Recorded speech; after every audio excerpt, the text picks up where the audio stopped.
One of the keys of having a successful outcome after joint replacement is setting realistic expectations.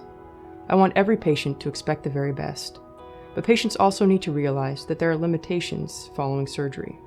I try to emphasize that joint replacement is not joint restoration, and it will not return a patient's hip or knee to what it was when they were 20. The goal is decreased pain and improved function and mobility. With that, a patient's commitment to their postoperative therapy is essential to having a good outcome.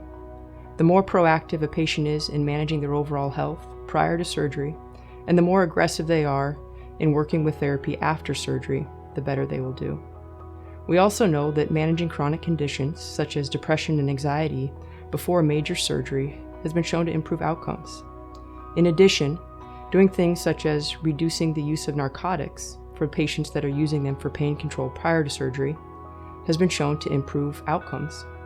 No matter what steps are taken, it's important to remember that every patient is different, and the steps they take to ensure an optimal outcome can vary. It's best to discuss these things one-on-one with your surgeon to set up the best plan for your success.